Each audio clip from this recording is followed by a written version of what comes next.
foolishness. Now you only get it in your night dress. Discard all the naughty nights for niceness. Landed in a very common crisis. Pues estamos en el Faradio.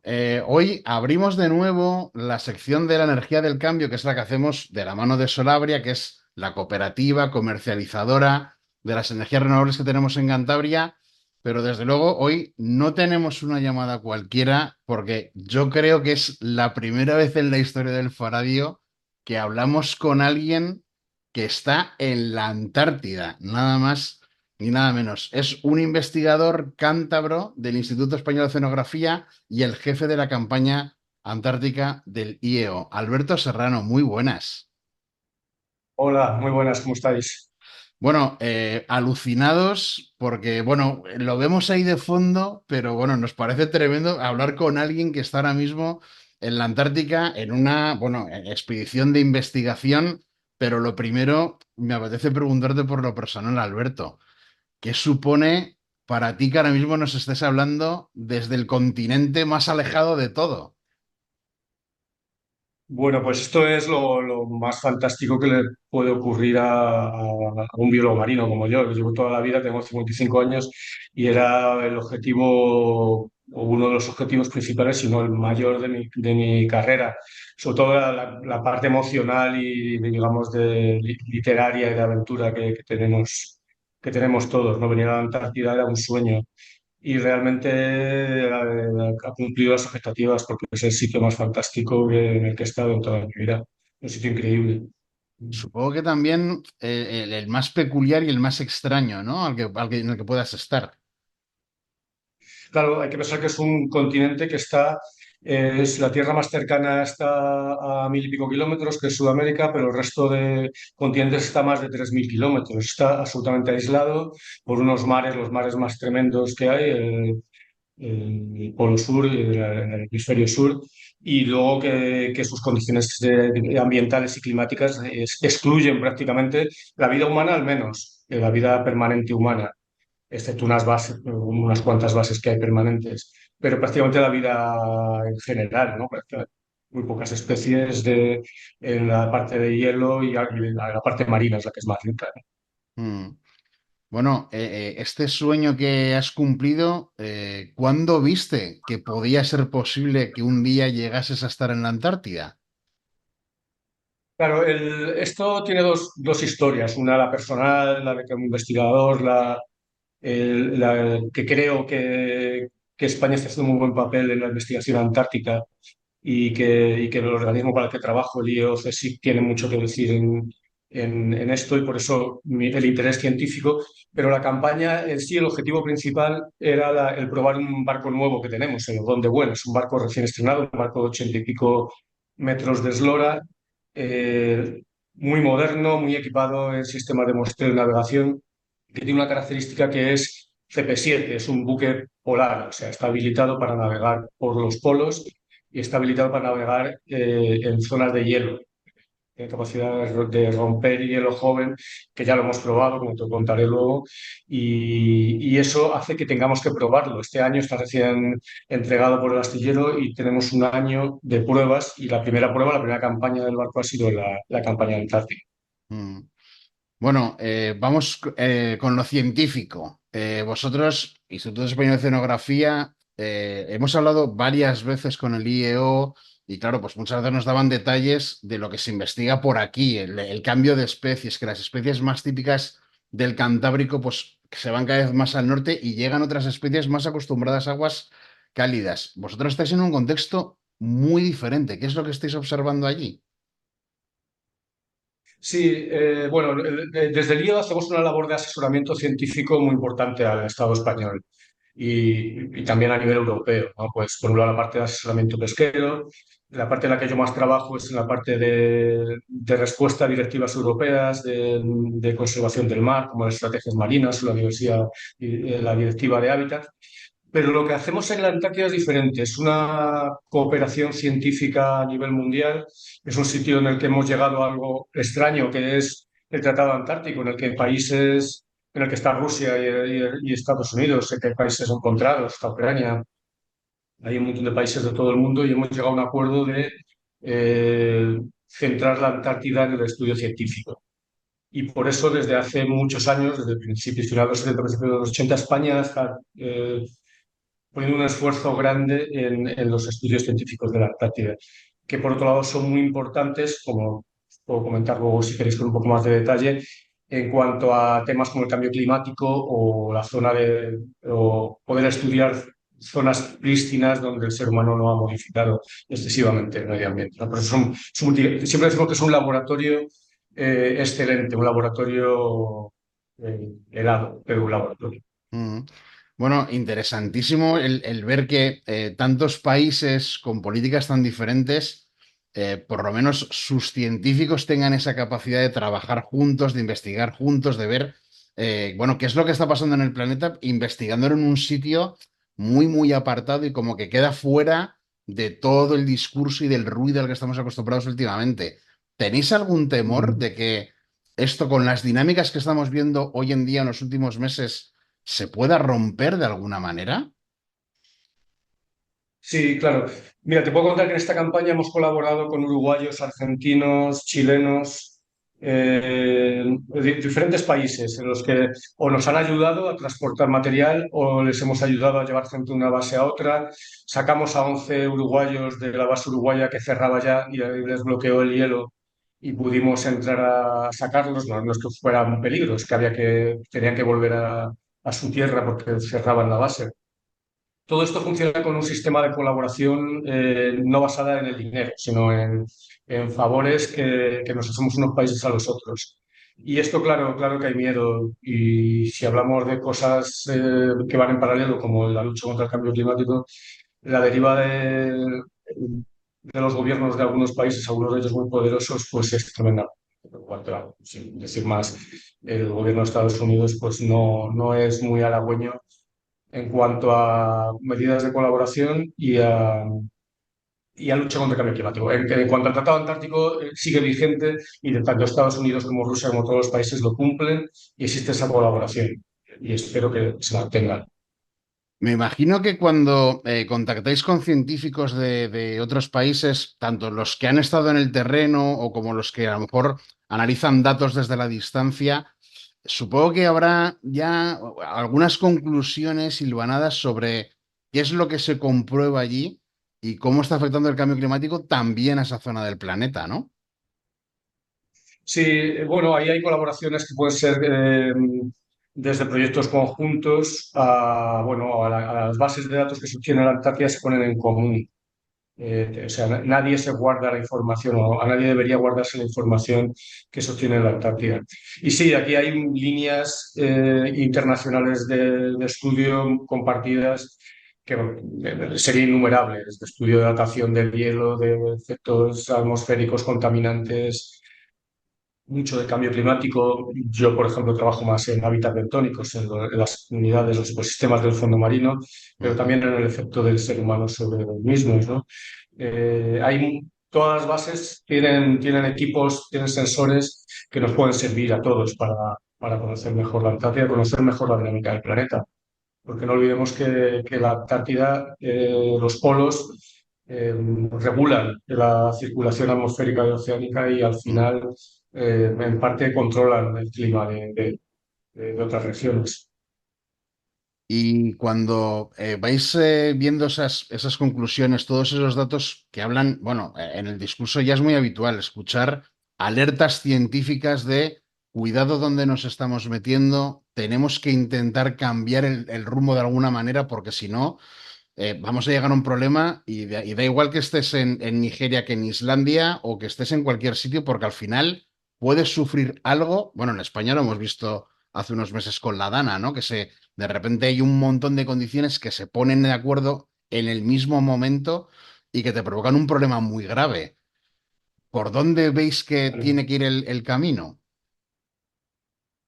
Bueno, el principal problema en la Antártida, debido a que están paralizadas todas las explotaciones mineras y de pesca extractiva, o sea, no se pueden extraer recursos ni vivos ni minerales en la Antártida, más allá de fines científicos. El principal peligro, que es el principal peligro del planeta, es el cambio global, ¿no? Se ha detectado pues, el aumento de las temperaturas, la regresión de los glaciares y todo esto, pues, como te decía, eh, se puede modelizar cómo afectar al clima de todo el planeta, pero es evidente que va a haber complicaciones pues basadas por ejemplo, en nuestras latitudes, pues el aumento de catástrofes como las que hemos vivido, ¿no? Yo no soy físico ni te puedo decir cosas demasiado fiables o certeras en este campo, pero sí que puedo decir que son detectables el aumento por ejemplo, de la vegetación verde en algunas zonas de la Antártida Mm. y es detectable con fotografías de los últimos 20 o 30 años la regresión de glaciares que en teoría deberían ir aumentando hacia el mar, ¿no? Que deberían ir moviéndose hacia el mar, pues es evidente su retroceso. Mm.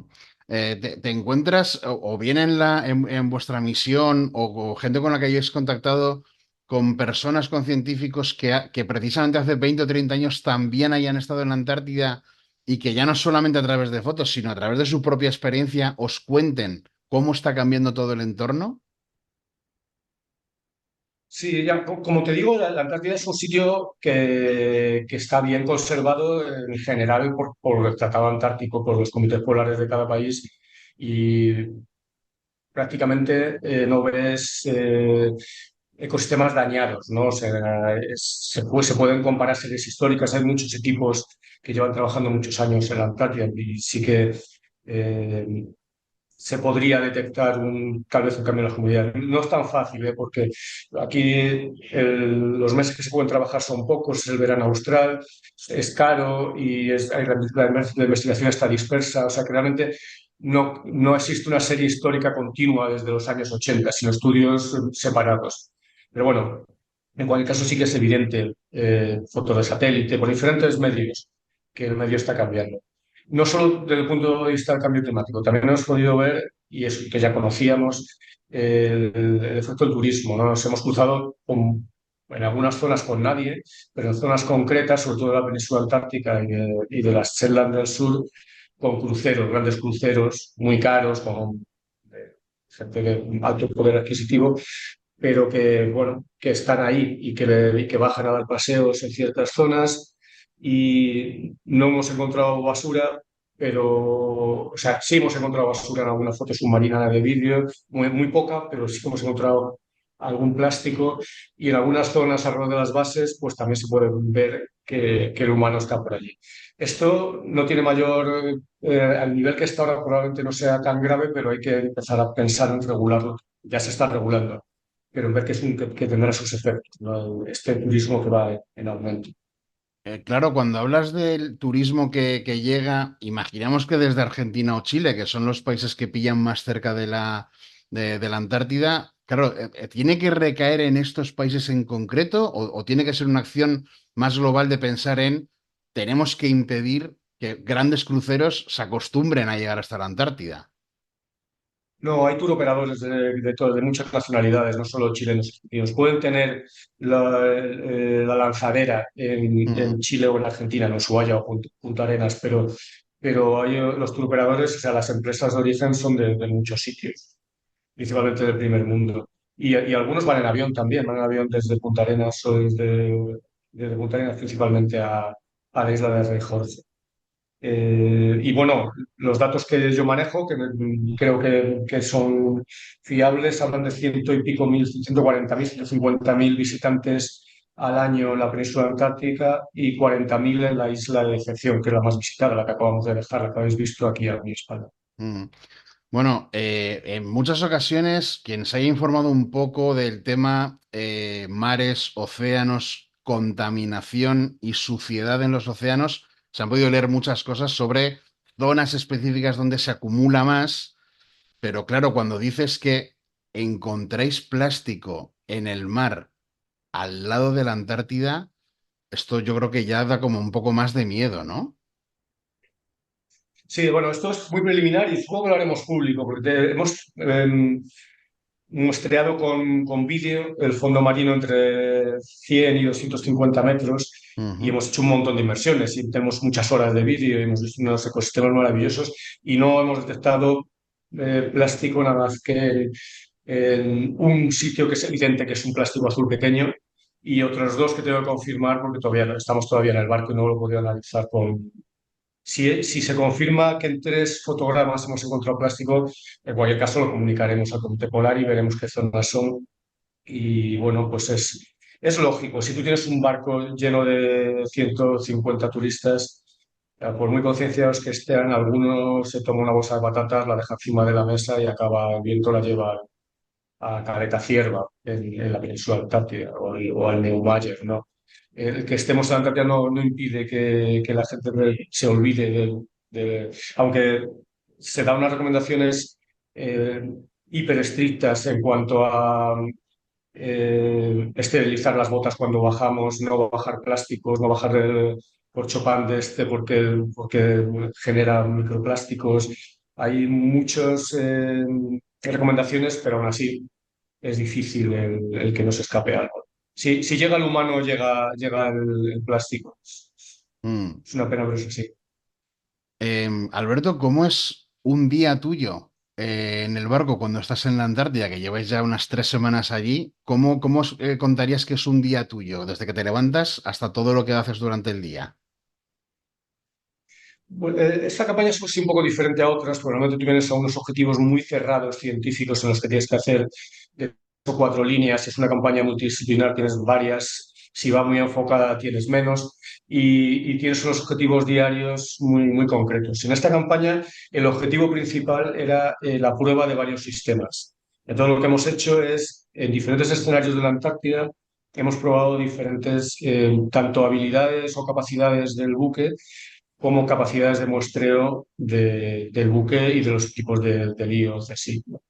Entonces, pues desde el punto de vista de la navegación, pues hemos probado cómo funciona la convivencia de trabajo entre 3 organismos que hay aquí, que es la tripulación del barco, la UTM, que es la unidad técnica del CSIC, que maneja y controla y mantiene los equipos, y los investigadores y técnicos del IEO. Entonces, una parte importante ha sido la convivencia entre nosotros, que ya nos conocíamos, pero Mm. muchos éramos la primera vez que veníamos a la Antártida, incluida la tripulación del barco, entonces eso ha sido importante.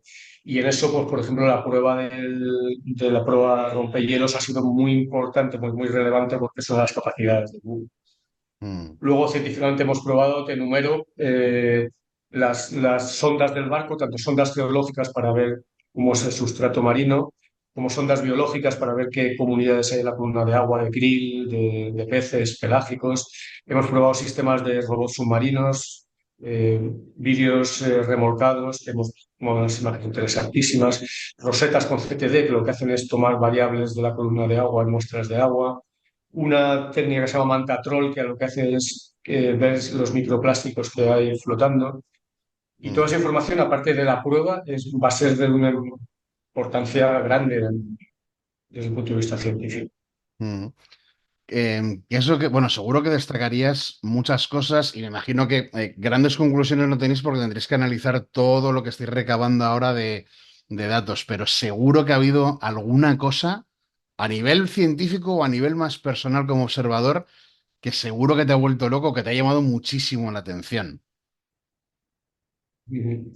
Bueno, pues es algo que hay muchos equipos ya que llevan muchos años estudiando la Antártida, pero yo como estudiante o como estudioso del ventos marino, de los ecosistemas del fondo del mar, me ha llamado la atención el ver esas comunidades tan pobladas y tan diversas de esponjas, corales, estrellas de mar, en la que en un fotograma de 3 metros por 3 metros ves 100 individuos y 15 especies. Eso es algo que nos asombra a los Mm. que trabajamos en los mismos ecosistemas, por ejemplo, en el Cantábrico o en el Mediterráneo, en el que las zonas de acción de las actividades pesqueras, por ejemplo, prácticamente no hay fauna tridimensional Mm. o navegable o sensible, ¿no?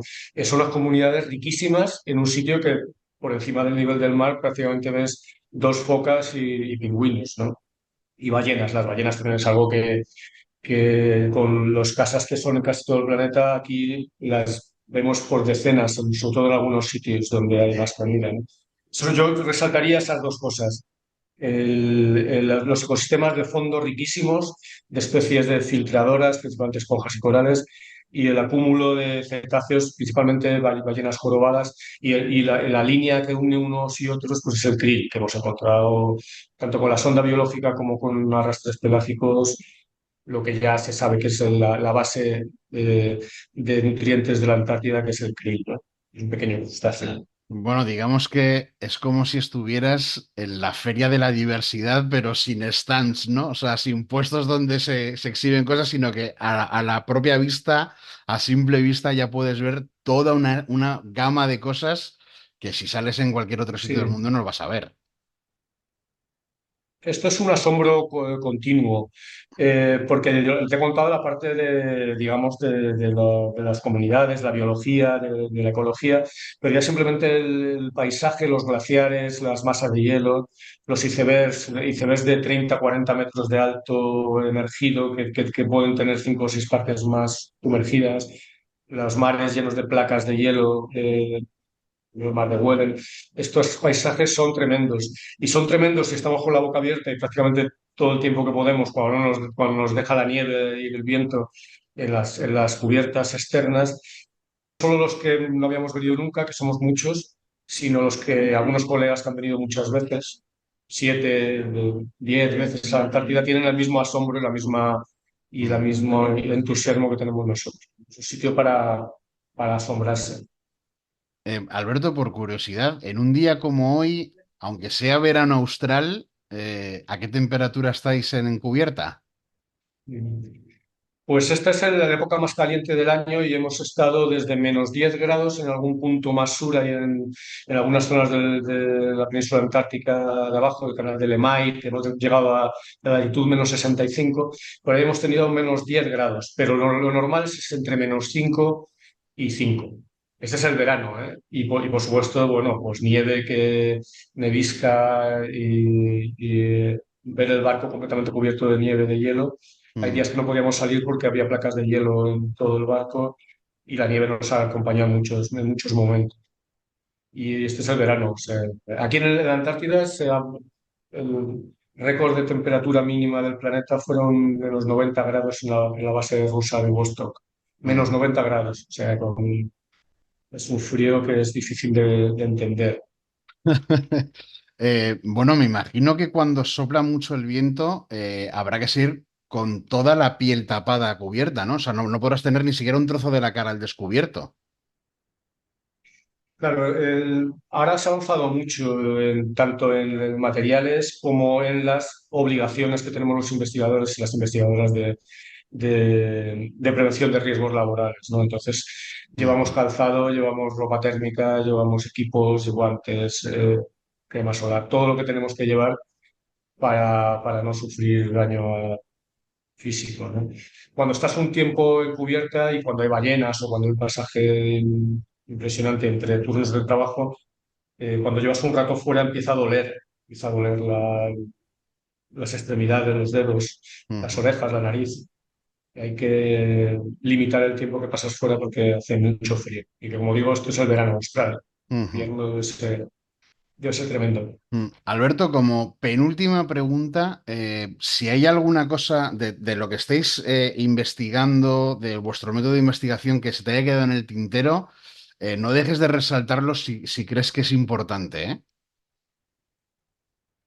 Pues yo resaltaría institucionalmente pues que tenemos un barco nuevo va a ser puntero, pionero y que nos va a permitir trabajar en muy buenas condiciones en ambos polos, en el Ártico y el Antártico, pero también en aguas nacionales y que esto nos va a dar un potencial enorme. Esta ha sido una simple campaña de 20 días, pero las posibilidades son enormes. Por ejemplo, tiene un dispositivo, una OV de Hugin, que no hemos probado aquí en la Antártida, pero que es un aparato que tú programas y navega por el fondo marino tomando muestras y con sensores y que es un aparato de última tecnología y que en el futuro seguramente nos vaya a dar mucha información.